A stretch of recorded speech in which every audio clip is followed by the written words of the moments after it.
Oiê, eu sou a Deise Candioto e o vídeo de hoje é uma collab junto com a minha amiga Gra no canal Diquinha DIY.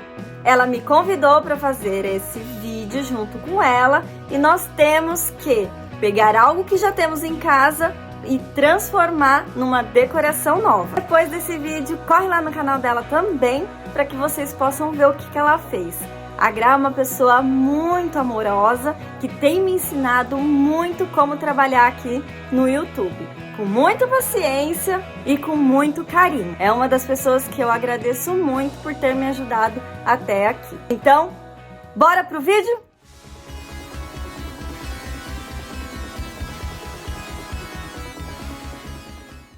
Vamos ver o que tem aqui dentro. E esses é o do dia. Esse é um vaso que minha tia deu, falou que é feio, que ela não queria mais. Aí é lógico que eu falei, então não quer, eu quero. Feio não, bonito. Olha o formato dele, que lindo. Ai, caramba, caiu tudo. E esse daqui é um que uma vizinha minha deu, muitos anos já faz. Lembra aqueles de vinho? Ele era vinho.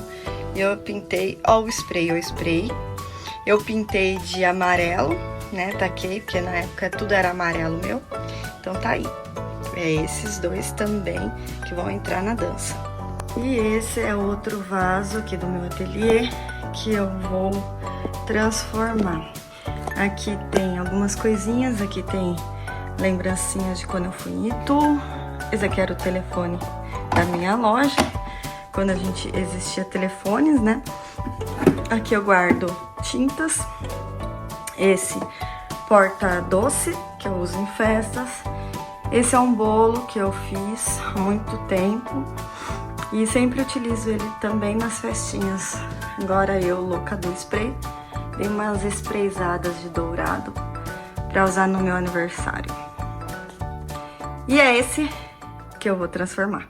Dá um ligue nos aviões que eu tive que pintar do meu filho, porque ele queria que ficasse parecendo, combinando com o soldadinho de chumbo, que se vocês não viram o vídeo, eu vou deixar aqui na descrição. Voltando ao vaso, eu vou passar primeiro batida de pedra. Vou colocar um pouquinho aí nessa tampa, porque essas tampinhas também são tampas que eu utilizo para tá colocando tintas e não ficar com o pote aberto, né, da batida de pedra. E para isso eu vou escolher um pincel que é bem destruidinho, porque eu vou dar batidinhas. Esse vaso era de vidro transparente e que também eu sprayzei com a tinta prata, aquele prata espelhado, e que por algum tempo serviu muito bem na minha decoração que eu tinha nas cores cinza e amarelo. E eu sprayzei por dentro, porque ficava muito mais fácil o manuseio, porque quando você passa o spray, se ficar movimentando muito, ele sai, igual aí, ó. Para pintar, eu fui e lavei, e quando eu fui lavar com a buchinha, ele acabou saindo. Mas como agora eu vou pintar por lado de fora, então isso nem vai fazer diferença. Eu acho que esse vaso amarelo era daqueles que colocava dentro de uma bacia, e de manhã a pessoa lavava o rosto. Então, na verdade, ele não era bem um vaso de flor. Tem um nome para isso, mas eu não me lembro. Você colocava água dentro e lavava o rosto na bacia. Bom, isso eu deduzo olhando essas partinhas de segurar que tem nas laterais. Pode não ser. Foi uma vizinha que me deu, muito querida por sinal, e se tornaram parte da minha família também. Eu sempre tive muita sorte com os meus vizinhos. Quem sabe ela não deixa aqui nos comentários da onde veio esse vaso. E esse é o que minha tia disse que não gostava, e que, claro, logo eu falei, ué, se não gosta, dá pra mim. E eu já tava com algumas ideias que eu tinha visto no Pinterest, com vasos de vários formatos. E olha que coisas mais lindas. Não sei muito bem o estilo desses vasos. São de cerâmicas ou de barro, eu não sei, mas são lindíssimos. Acho um estilo chiquérrimo. E essas eram algumas referências que eu peguei. E como sempre falo, eu gosto muito de estudar as referências, mesmo que não vai ficar igualzinho, porque trabalho artesanal canal tem a sua digital e sempre vai ficar com o seu toque especial. E se você gosta desse tipo de conteúdo de transformações, já se inscreve nesse canal, dá uma voltinha por aqui, conheça mais a minha casa. E se você lembrou daquela pessoa que adora esse tipo de conteúdo, compartilha com ela também. Ajuda esse canal a crescer para que eu possa sempre estar trazendo mais transformações. E agora dando a segunda demão da batida de pedra para ficar bem firme e esperar que não vai sair. Já podia ter acrescentado a tinta que eu ia usar e que daria um fundo melhor ainda para tampar a cor que tava nos vasos, mas acabei não fazendo. Como vocês viram naqueles vasos que eu peguei de referência, eles têm uma textura. Se fosse para um outro tipo de peça, o acabamento ficaria até melhor, porque você não colocaria tanta tinta assim. Não esquecendo também de pintar por dentro, porque como vocês viram naquelas outras fotos, eles também podem não ir flores dentro. E mesmo assim ficar uma decoração linda. Uma coisa meio minimalista, mas se você tem a intenção de usar os três juntos, talvez colocar flores em todos eles não fica tão legal. E esse é o olhar que você tem que ter quando você vê uma foto e vai se basear nela. E é isso que eu pensei em fazer com a tinta. Claro, a minha cor preferida, bege, meio creme, meio sei lá o que, mas é essa que eu sempre coloco, o branco e um pouco de marrom. E eu pensei em usar esse fermento em pó que já tinha vencido, porém, quando eu comecei a utilizar, a tinta começou a chupar, meio que secar. Já vi logo de cara que não ia dar aquele efeito que eu precisava. Então eu peguei um pouco de gesso, diluí e acrescentei a tinta que eu tava utilizando. E aí deu o efeito contrário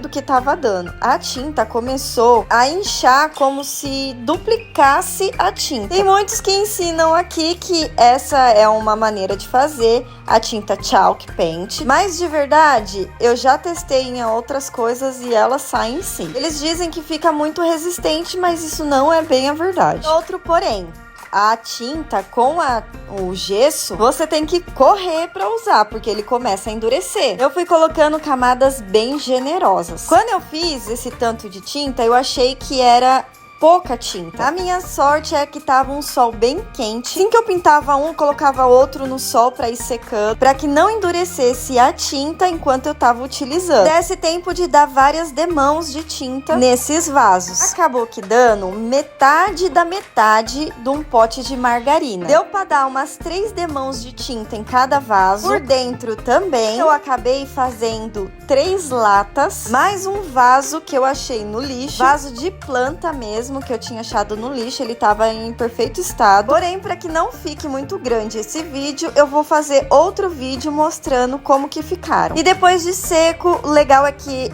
seca rápido, né, por conta do gesso e também pelo calor que tava, né. Peguei uma tinta marrom bem escura, uma tinta ocre e com a buchinha bem aguada, assim, a buchinha bem úmida, vou dando algumas batidinhas para formar um desenho. E em cada um eu vou fazer um tipo de detalhe.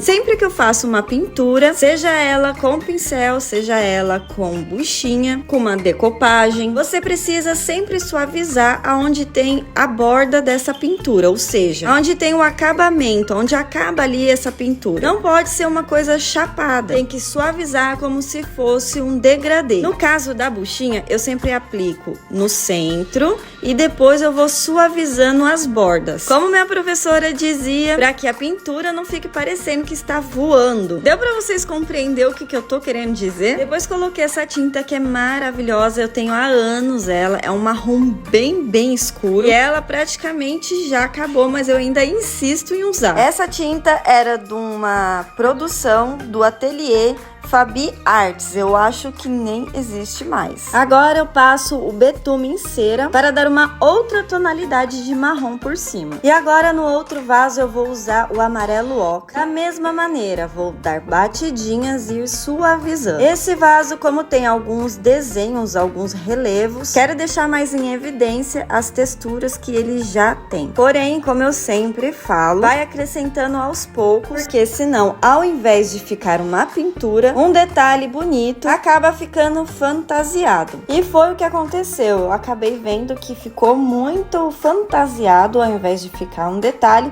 e voltei aí com a tinta bege, retirando um pouco daquilo que eu tinha colocado. E com a tinta marrom bem escuro que eu tinha falado, no outro vaso vou pegar um palito, o próprio palito que eu já tinha sujado para poder tirar, né, a tinta de dentro do potinho, e vou rodando para que ele fique um efeito parecendo que fosse desgastado. Porém, eu vou fazer isso só em uma parte, como se fosse a parte da frente desse vaso. Agora, na outra parte dessa peça, porque cada lado eu resolvi fazer um detalhe, como se fossem dois vasos em um. E com a esponjinha eu vou fazendo como se fosse um desenho que vai de cima embaixo. Claro que isso tá na minha cabeça, né? O formato, a maneira como eu vou pintar. Meio que formando um S assim na pintura. Agora com esse dourado da Metal Colors, que é bem parecido com esse amarelo ocre, vou esponjar por cima daquele amarelo. E lembrando sempre que do centro para as bordas, para fazer aquele degradê. E por cima dele ainda vou colocar o betume em cera para que dê um outro efeito. E essa tinta dourada da Metal Colors, eu tinha procurado aqui na minha cidade e não tinha achado. Pedi para minha prima, que eu chamo de Tata, comprar na cidade vizinha porque ela trabalha lá. Agora eu fui procurar um glitter para usar em um dos vasos e acabei que achando essa tinta mais barato. E sabe aonde que eu achei? Na parte de papelaria. Eu achei que seria mais difícil encontrar, e detalhe, mais barato, R$4 mais barato do que na outra cidade. E às vezes é isso, né? A gente procura algo em um lugar que seja específico daquilo, como por exemplo uma loja de artesanato, e no fim tinha na papelaria. Eu fiquei pensando, como a gente faz isso, né? Às vezes a gente tem algum problema e foca apenas em uma solução, e pra gente seria mais óbvio, e acaba esquecendo de olhar outras possibilidades. Fica procurando a solução de uma maneira só. Existem outros jeitos de resolver.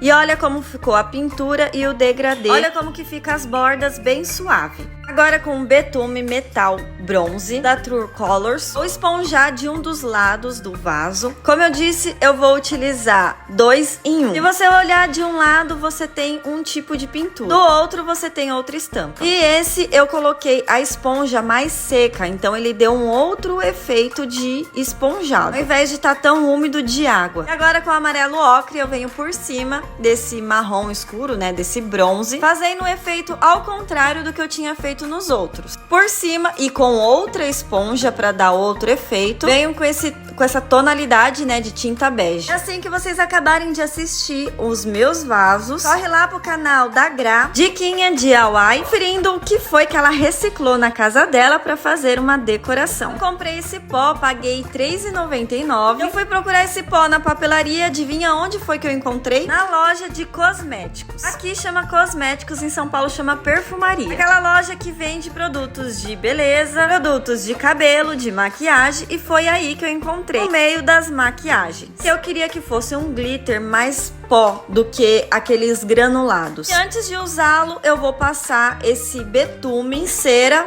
para poder fazer um efeito melhor, para que o dourado, né, o pó dourado apareça mais. Agora com a esponjinha bem carregada, não muito aguada, bem carregada desse betume em cera, vou fazendo como se fosse uma lua, mais ou menos para vocês entenderem como que tava na minha cabeça, né? Como eu sempre falo, eu vou acrescentando aos poucos para que eu entenda qual que é o formato do desenho que eu quero que fique. E agora com aquele pó dourado, eu venho passando com o dedo mesmo por cima desse marrom escuro. Se eu tivesse passado esse dourado por cima do bege, não teria dado um efeito tão forte no dourado. O dourado não ia ficar tão brilhoso, digamos assim. Ele iria ficar mais suave. E com o dedo eu fui acrescentando cada vez mais. Esse pó, como eu disse, ele não é aqueles granulados. Ele fica um efeito mais espelhado. Talvez se eu tivesse feito com a tinta spray dourado, talvez ficaria parecido. Mas claro, você usar um outro tipo de produto, o efeito vai ser diferente. Então quando você vai pegar uma referência e vai se basear nela, prestar atenção nos materiais que foram utilizados também. Claro que, como eu disse, você não vai utilizar o mesmo produto. E também trabalhos artesanais não fica igualzinho, porque cada um tem a sua digital. visual e também a maneira como se trabalha com o material. E foi assim que os meus vasos ficaram. E aí, gostaram? Curtiram? Se você não deixou seu joinha, já vai lá e clica nesse botão. Sabe de alguém que ama ter vasos pela casa toda? Já compartilha com ela esse vídeo. Não esquece de se inscrever no canal para acompanhar as transformações que estou fazendo aqui na minha casa. E essas foram algumas composições que eu fiz. Cada lado do vaso tem um detalhe. Um lado mais simples, outro mais robusto, digamos assim. E que você pode trocar as faces do vaso para que você possa ter vários tipos aí de composições. Qual vaso foi o seu queridinho? Qual tipo de composição você usaria? Com flor ou sem flor? Vou deixar aqui várias imagens de como eu usei pela casa toda. Fica aí com as fotos e composições de como eu fiz. Eu sou a Daisy Candioto, até o próximo vídeo. Tchau!